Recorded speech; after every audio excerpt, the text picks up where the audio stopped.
你敢信吗？越南的高铁宁愿交给德国，也不愿意用中国的方案。一条1560公里、时速350公里、总投资670亿美元的超级高铁，越南宁可交给德国，也不愿意用中国的方案。要知道，隔壁印尼的雅万高铁，中国是帮着建完以后，2年的时间发送旅客超过了1200万人次，直接带动区域 GDP 增长了57亿美元，被外媒评为东南亚基建的教科书。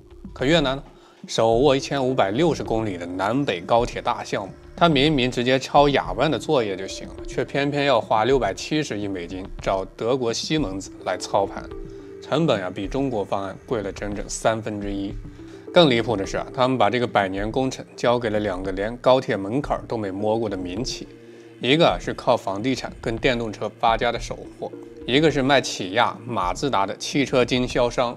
网友都说这是让盖楼的去造火箭，可越南偏偏不信邪，说这是深思熟虑的战略考量。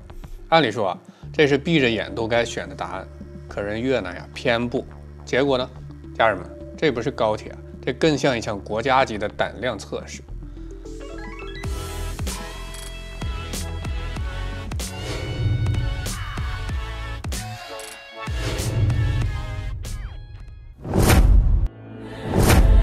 大家好，欢迎来到老友记，我是大钊。话说这雅万高铁连接印尼的雅加达跟万隆，全长142公里，设计时速350公里。在这之前，印尼的铁路还是那种慢吞吞的绿皮车，从雅加达到万隆要3个多小时，堵车的时候甚至要5个小时。中国接手之后不仅把时间缩短到40分钟，还解决了一大堆世界级难题。大家可能不知道，印尼地处板块交接处，地质条件复杂到离谱，软土、沼泽地遍地都是，还有频繁的地震活动。当时很多西方企业都不敢接这个活儿，说在这里建高铁跟在豆腐上跑火车没啥区别，稍不留神就陷进去。可中国团队怎么干的？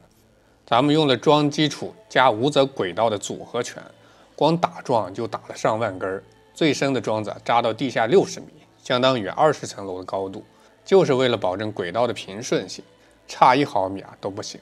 更关键是中国给的是一条龙全包服务，从前期的勘测设计、融资贷款，到中期的设备供应、施工建设，再到后期的运营维护，甚至还帮印尼培训了上千名高铁技术人员。这相当于什么？相当于你要盖房子，我不仅帮你出钱、出图纸、出工人，还教会你怎么自己修房子、管房子。最让印尼满意的是什么？成本可控，工期靠谱。雅万高铁的总投资大概是44亿美元，比西方企业的报价低了近40%，而且能够提前建成通车，2年就带动区域 GDP 增长57亿美元，直接解决了当地上万就业岗位。现在雅万高铁的上座率常年保持在80%以上，成为了印尼出行的首选。中国老祖宗说授人以鱼不如授人以渔。雅万高铁的成功本质上就是这句话的现代实践。中国不仅给印尼建了一条铁路，更是给他们送了一套现代化基建的方法论。这就是雅万的成功密码：务实、高效、共赢。可问题来了，这么好的模板，越南可偏偏为什么不用？难道是雅万的模式不适合越南吗？答案恰恰相反。雅万的模式简直就是为越南量身定做的。为什么这么说呢？咱们先看越南的国情。越南是一个南北狭长的国家，南北长度超过1600公里，而经济中心却集中在北部的河内跟南部的胡志明市。这2个城市之间的交通一直是越南的心腹大患。现在越南南北之间铁路还是法国殖民时期留下的米轨铁路，轨距只有1米，平均时速不过50公里，从河内到胡志明市要走整整30个小时，比咱们国内从北京到广州的高铁还慢。而且这条铁路年久失修，经常出现脱轨晚点的情况，严重制约了南北经济的联动。按说越南最需要就是雅万这样的高铁，既能解决交通拥堵，又能带动前沿经济发展，还能借助中国的资金跟技术，快速实现铁路现代化。可是越南偏不这就引出了咱们今天的核心痛点：越南的平衡焦虑。说到底是怕被绑定的恐惧。子曾经曰过，君子和而不同。这句话的本意是，君子在人际交往中能够与他人保持和谐友善的关系，但在具体问题上又不会盲目附和。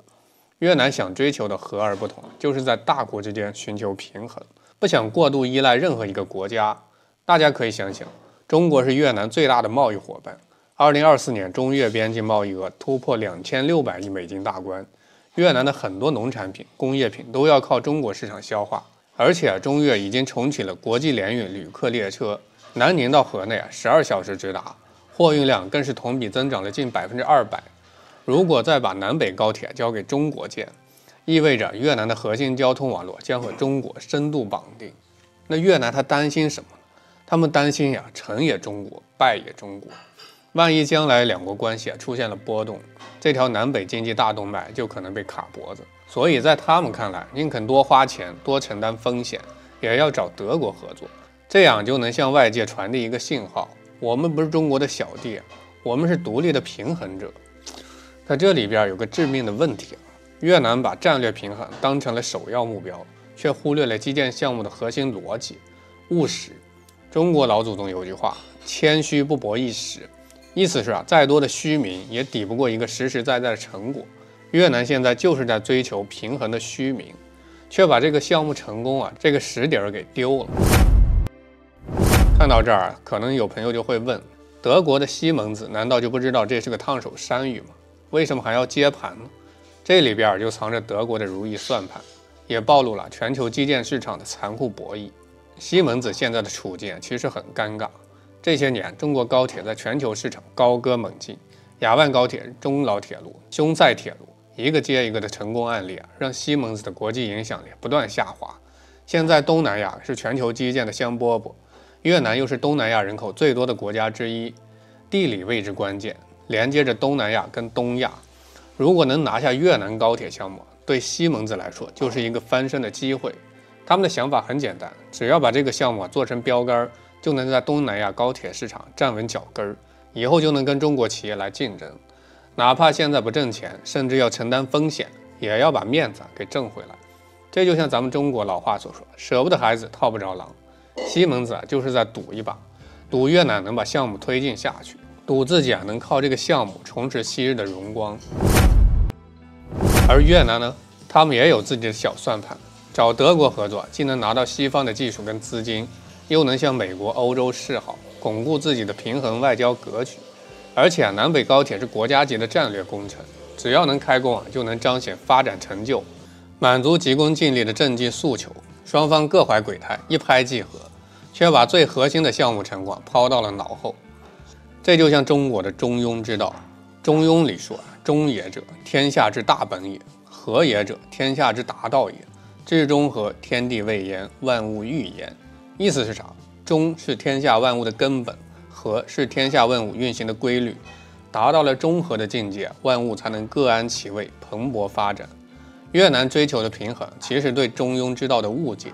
真正的中庸不是盲目在大国之间摇摆，不是为了平衡而平衡，而是要找到合适自己的发展道路，在务实的基础上实现平衡。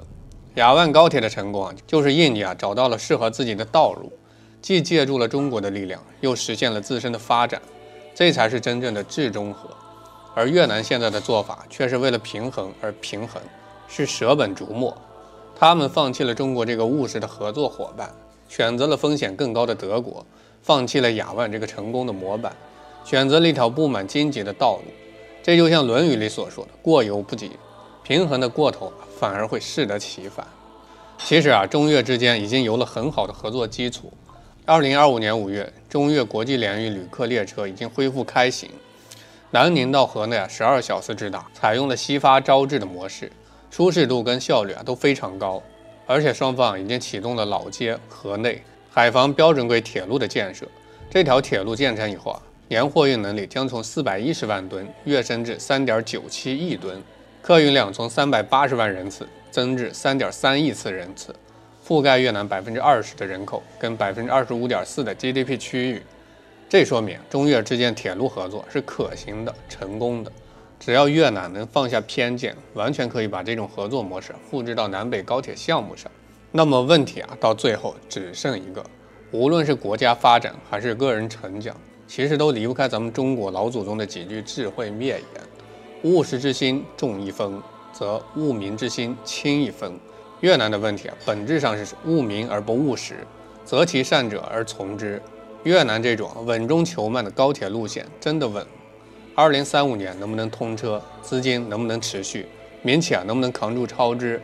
西门子能不能适应越南的地质？现在谁也不敢打包票。但可以确定的是，越南拒走雅万高铁的路，不是情绪选择，而是恐惧选择。至于这种恐惧最终是保护了自己呢，还是耽误了自己？时间会给出答案。